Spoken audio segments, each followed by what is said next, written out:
Agitorium nostrum in nomine Domini.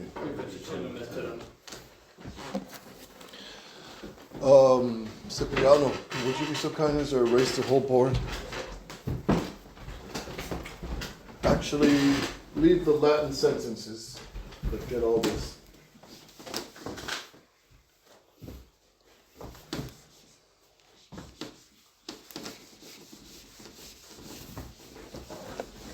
Okay, we left off looking at the 5 main principles of the modern world.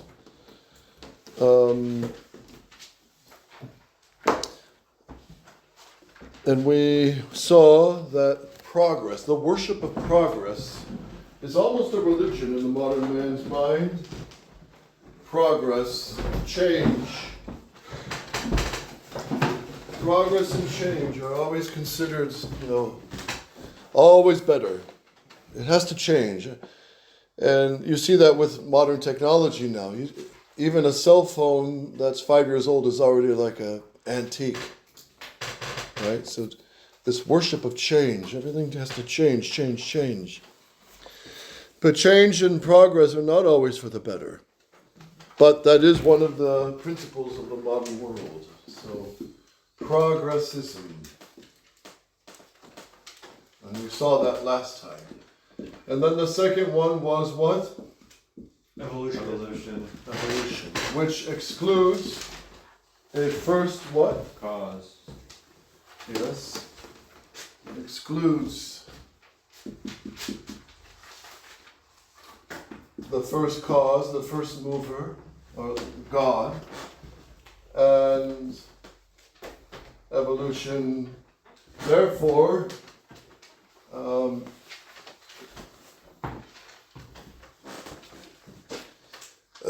the impulse of creation and the impulse of growth must come from somewhere.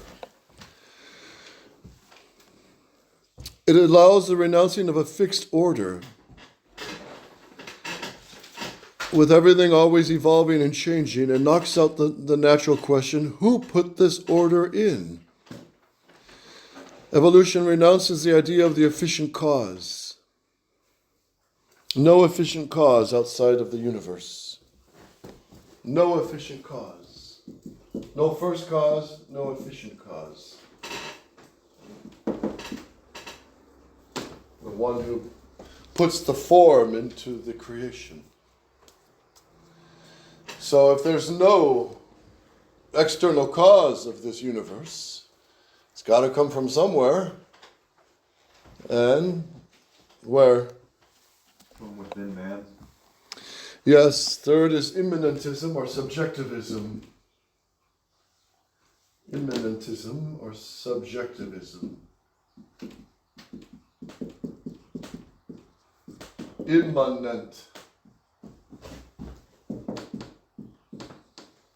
Immanentism. Immanent.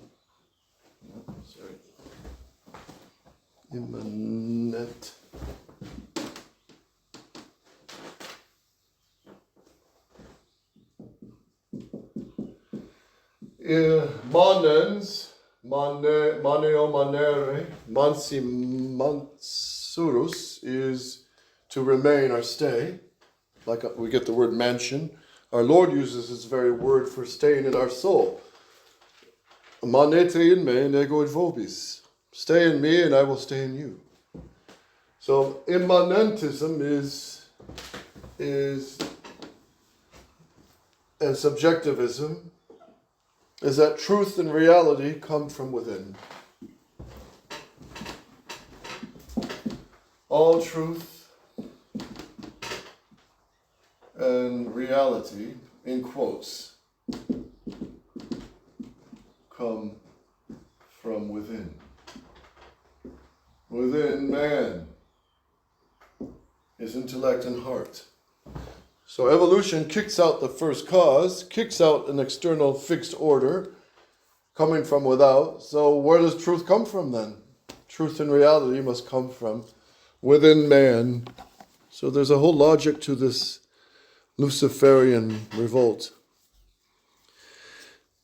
Immanentism is opposed to transcendentalism. Transcendental means transcends the order of creation. It goes higher. They'd reject that. Truth is just in your mind. And we've all heard this. I'm happy you're happy with what you're doing. I'm happy you're happy with what you're doing. For me, it's different. Truth is just inside you, and there's no common truth. Truth is from within, and there's logically, no common truth.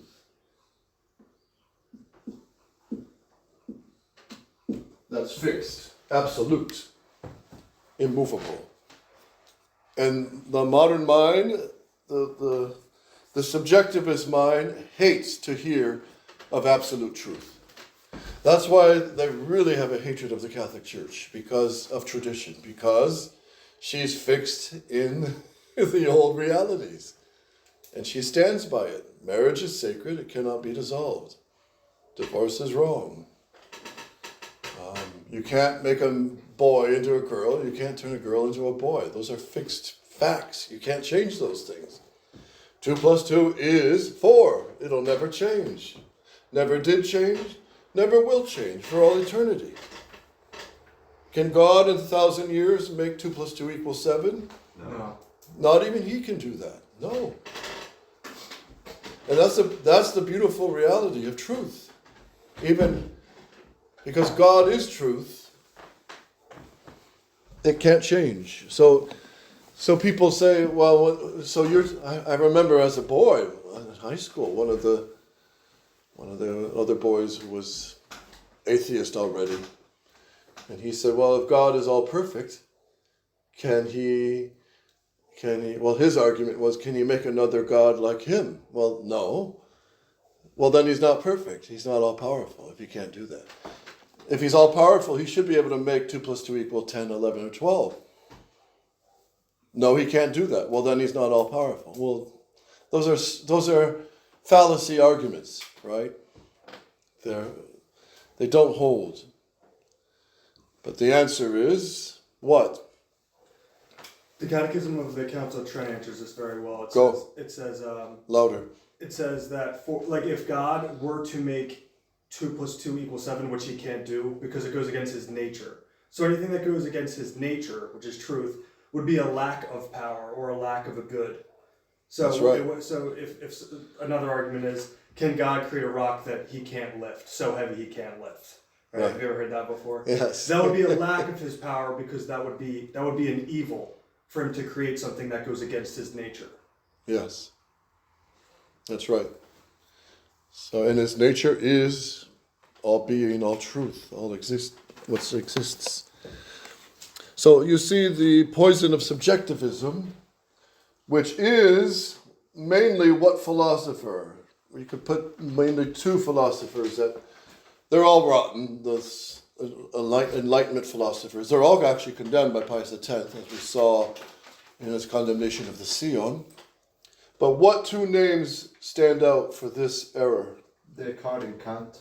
Yeah, René Descartes from France.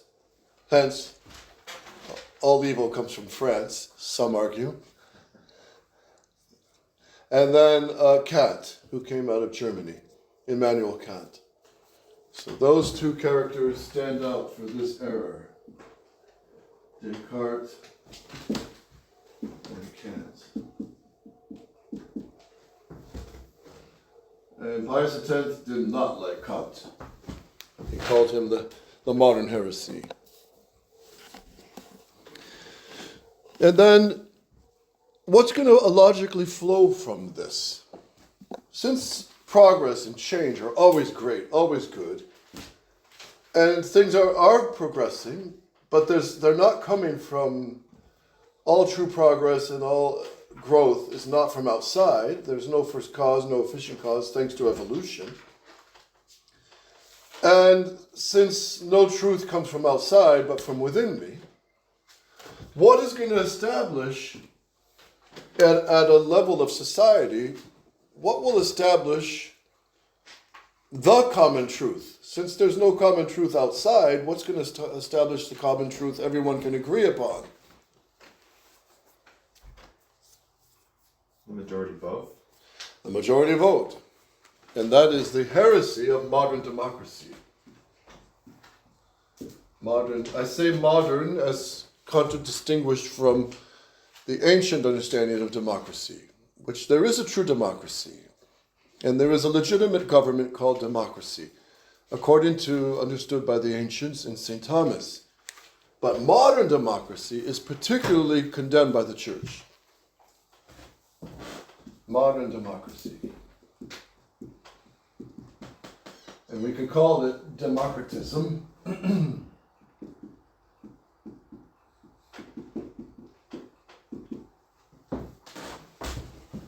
Modern democracy or democratism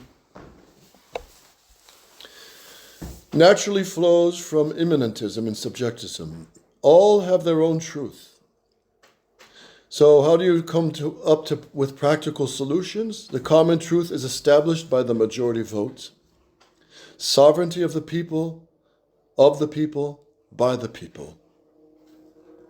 Each man is indifferent towards another.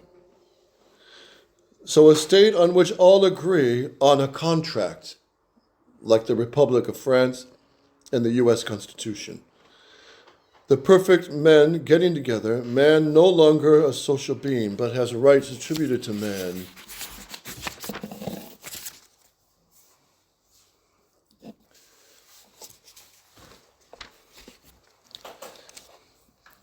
So the group think really is what establishes truth, isn't it? Group think. That's what they say today. It's a stupid word, but it makes the point. But no man can exist without society, and society cannot be without men. So if the majority decides abortion is good and should be legal, then it should be. You see? So since truth comes from within me, and all men just are able to agree by majority vote on a common truth agreed upon, then truth is established by the majority vote.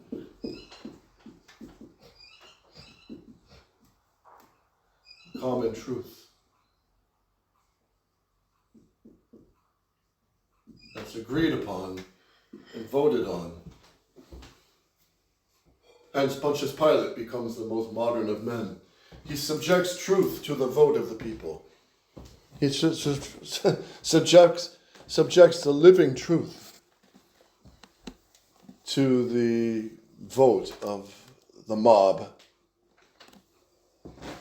And from this logically flows, of course, the deification of man.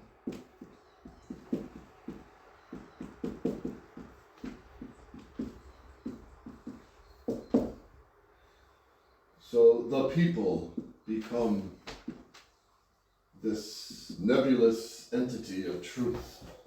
The people, by the people, for the people, of the people. Vox populi, vox Dei. Yes. Vox populi,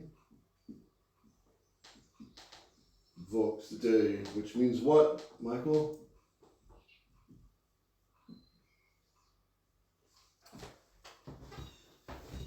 Or Cipriano?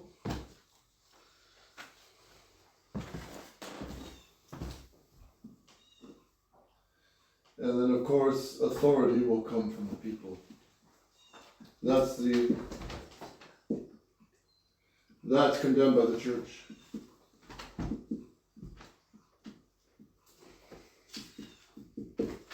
So the two main errors condemned by the church behind modern democracy is majority vote establishes the truth, and authority comes from the people. But vox populi, vox Dei means what? Cipriano? Do you know? Michael? Anthony? Is it the voice of the people, the voice of God? Yes, the voice of the people is the voice of God. Now, it rides on a double-edged sword because in some ways, in some circumstances, this is partly true. For example, when St. Gregory, there was no pope now, St. Gregory realized the people wanted him to be pope. He fled out to the mountains and lived in a cave. But all the people knew that we need Gregory to be pope. They just knew it was the Holy Ghost moving everybody. So the voice of the people here, we could say God did use them, per accidens. And a light from heaven shone down on where St. Gregory was hiding in the cave, and that didn't help his cause. So God stepped in, right? But in some circumstances and cases, that's partly true. But it's not true in the way the modern philosophers present it. It can never be used as a principle. Exactly. Right. So the voice of most modern Americans would vote for abortion. That's how perverse of a nation we've become. How can God tolerate how can he bless a nation that kills their own babies? And not only kills them, but makes a whole science out of it with huge hospitals. And when for late-term abortions, you know that in Texas, and I'm sure now it's in many other hospitals in the United States. This was back 10 years ago when they had to, 20, 30 years ago, because I was talking about this in class with the high school boys in St. Mary's. That was back in 1993 and 94, where they had to build a new wing in Texas just for late-term abortions, which means bigger tubes, bigger knives, bigger forceps, stronger suction cups. It's disgusting that we have come to this. It's really revolting. But seriously, today, in 1973, it's proven fact that most Americans did not vote for abortion. The media played with the numbers. But today, most would. There's no doubt about it. Because the people have been poisoned by the propaganda. But when a people votes to kill their own people, what can God do with these people when they want to kill their own babies? And now it's well over 50 million, I think, just in the United States. That's frightening. These are whole nations being annihilated by abortion. It's really sick. And you don't hear the popes condemning abortion. This is just something basic. You don't hear the bishops speaking out anymore. It's really sick. And you, all of you who were born after 1973, which is all of you, when you go home next time, give your mom a big kiss and thank her. Because if she was a liberal woman, you would have been blocked or torn up in her womb. So sick. So perverse. So see the logic that progressism leads to evolution. Evolution logically brings about subjectivism. Subjectivism, the logical step from that is modern democracy. And the last error that it flows from this is historicism. Historicism. If each person has his own truth, well, historicism is each age also has its own truth. Each age has own truth. So, Pope Benedict XVI, as Cardinal Ratzinger, could tell Archbishop Lefebvre, oh, well, Gaudium et Spes, this is for our time. Dignitatis Humanae is for our time. But the syllabus of errors, that was good, but it was good for Pope Pius IX's time. Not today, because modern man has come a long way. So what was true for 1860s is not true for 2000s. What was true for the Middle Ages, hellfire and the whole theological truth, reality, doesn't apply today because modern man has a new perspective on truth. So historicism is, each age has its own truth. So Cardinal Ratzinger, the syllabus of errors of Pius IX,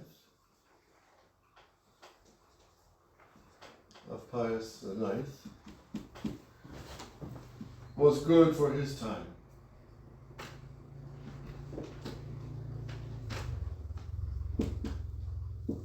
But not for modern man. And this is the height of perversion of the mind, and an attack on truth.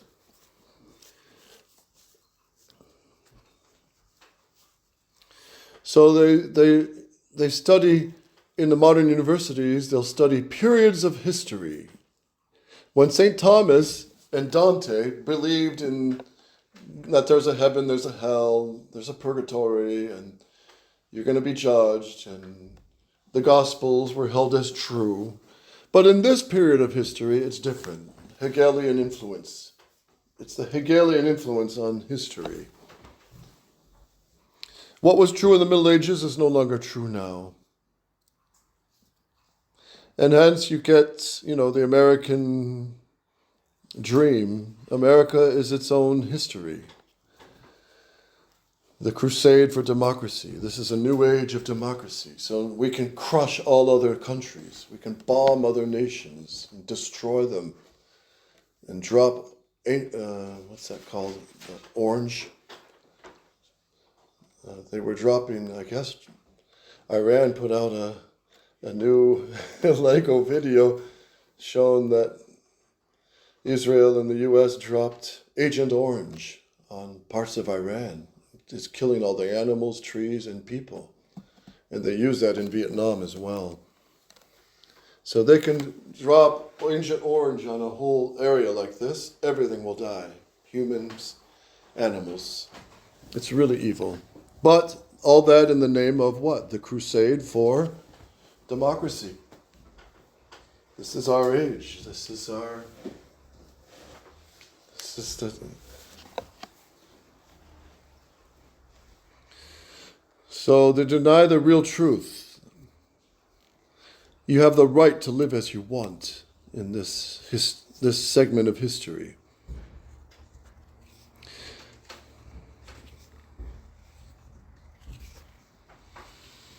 And this also, you can apply this to many things. The idea of love itself has been perverted. So these 5 principles, if you don't act on these and agree with them, you're out. You don't fit in. These are the dogmas of the one world order. If you don't agree with these, you don't fit in society. You have to be labeled a terrorist, or you have to be labeled what else will they label you? A backward. And they will kill you, thinking they do a service to God. So, these are 5 main principles of the modern world, of the global world.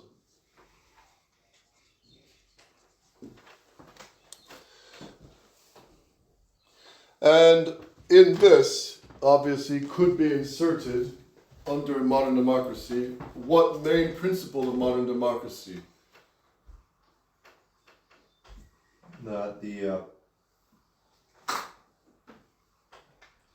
Regarding church and state. The separation of church and state. Yes. Which is an integral part of modern democracy. Separation of church and state. Which is like separating body and soul. You can't. It means death.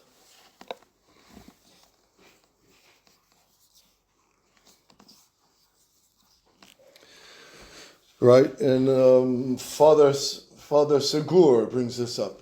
Separation of church and state is part and parcel with modern democracy. At Vatican II is all this in the church. Vatican II is this in the church. Progressism, aggiornamento. We have to update the church to the modern world. So aggiornamento with progressism would be aggiornamento. And that was the big buzzword before the council. Who used this word? Anybody? John the 23rd. Yes, Pope John the 23rd used this term. We have to update the church to the modern world. We have to make the Mass meaningful to the young people. And no young people go to Mass anymore, hardly. So,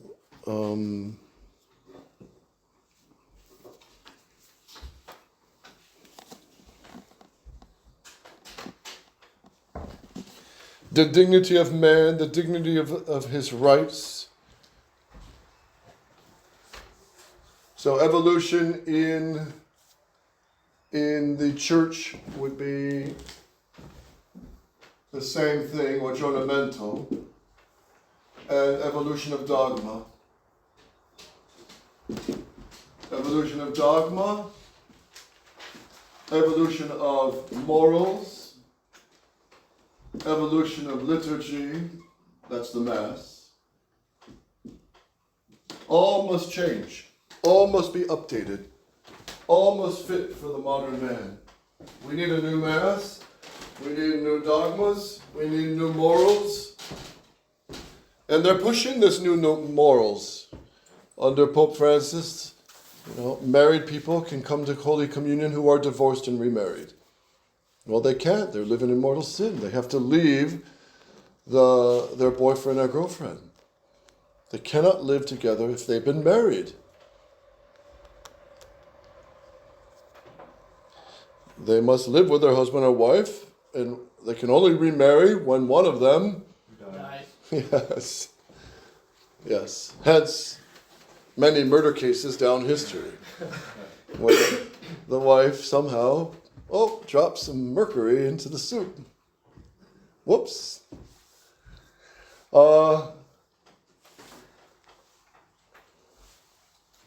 Evolution of dogma, morals, and of course now they're pushing the whole rainbow agenda, which is absolutely disgusting. And it's pretty much the last line before God wipes out Europe and the West. And then, of course, a liturgical evolution we need a new Mass that's democratic. Subjectivism, immanentism, this permeates Vatican II.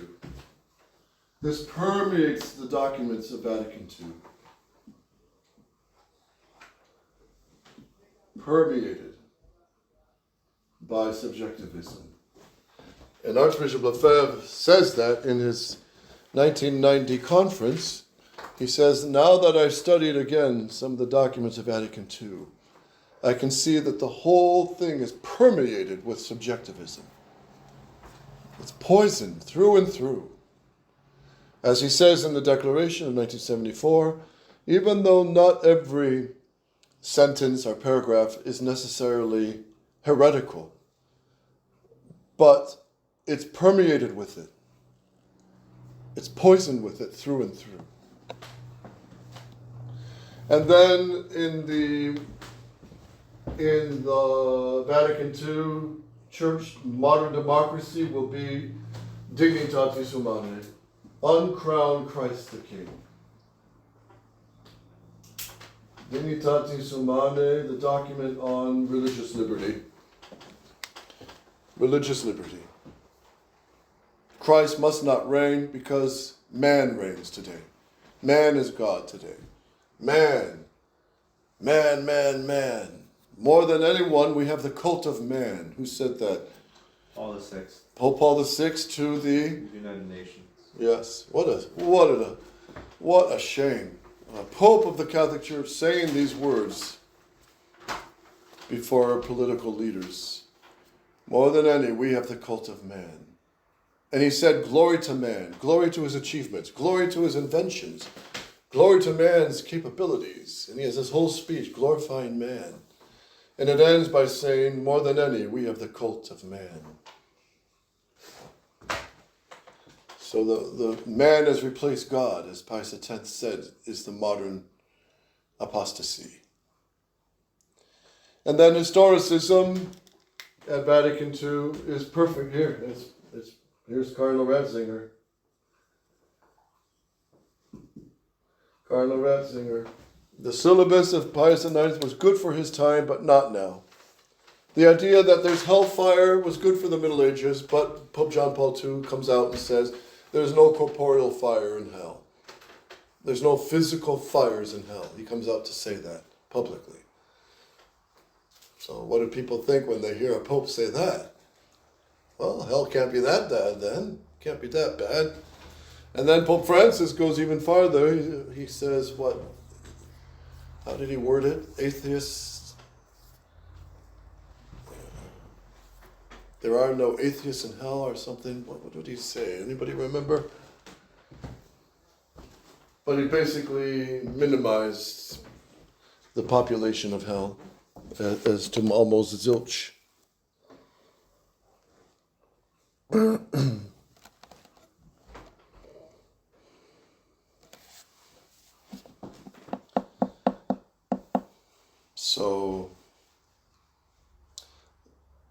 So there it is. Yes. Would the result of historicism be religious indifferentism? It's saying each has its own truth, so it's saying that there is no absolute truth. Yeah, so it really doesn't matter what you believe, as long as you're nice. Hence the religion of niceness of Vatican II. The religion of just niceness. Niceness. Or as Bishop Williamson always used to put it, niceness. With a lisp. Okay, so this kind of also ties in very closely to what Archbishop Lefebvre is saying here, that we've seen.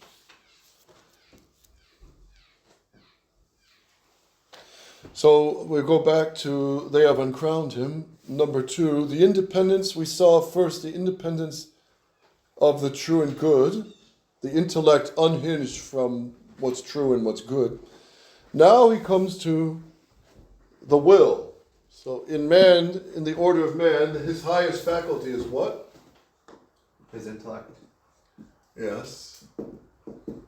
And then what comes next? The will. The will is subordinate to the intellect, and what's subordinate to, or should be, subordinate to the will? The passions. Yes, and there's 2 divisions of passions, which are the fighting passions, which are the irascible passions. Irascible passions, the pleasure passions, which are The concupiscible passions. concupiscible, yes. The independence of the will, says Archbishop Lefebvre, in regard to the intellect, an arbitrary and blind force. The will must not at all be concerned with the judgments of reason. It creates the good just as reason brings forth the true. This is very profound. So in the new thinking, since there's no objective reality that my mind has to submit to, I make my own truth. Same with the good. The good is supposed to, the will is made to seek the good that's outside of me. The will is made, it's ordered to the good. The supreme good, of course, is God, and we are made for Him, to see Him.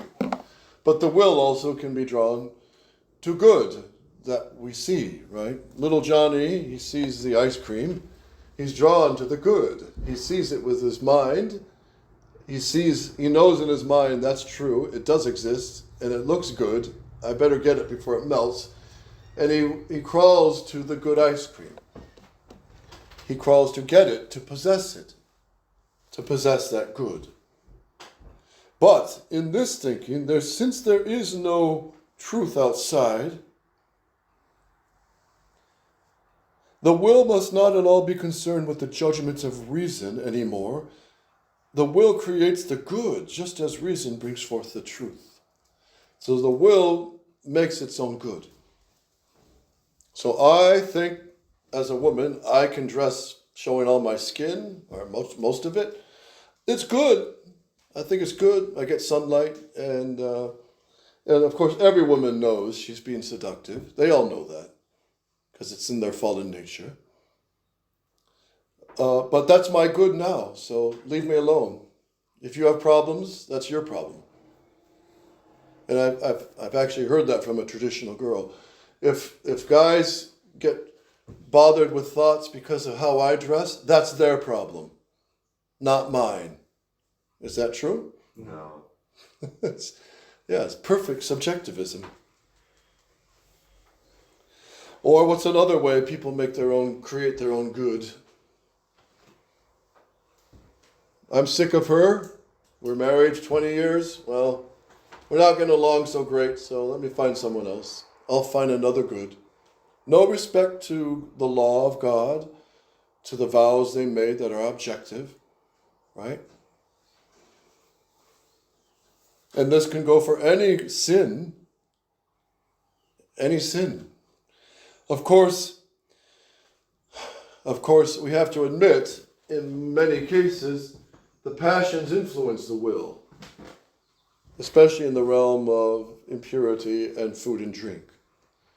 Because the passions want pleasure, the pleasure passions. So that can be also an incentive towards all vices. In a word, says Archbishop Lefebvre, it is the arbitrary sic volo, sic jubeo, sit proratione voluntas, which means, I will it, I order it, let my will be my reason. I want it, I order it this way, let my will be how I think. It's pure voluntarism. Voluntas is the will, intellectus is the intelligence. That's where the word voluntarism comes from. I want it, therefore it's good. I want to live with another guy married, it's good. It fulfills my needs. That's ultimate perversion, where the will becomes the truth, determination of truth. You follow? Yes. So the Archbishop, wow, this is dynamite stuff. And we must be grateful for God giving us Archbishop Lefebvre. Through him, we have the Pope's teachings, the magisterium traditional teachings, and the clear, deep philosophical thinking that cuts through all this fat. Adjutorium nostrum in nomine Domini.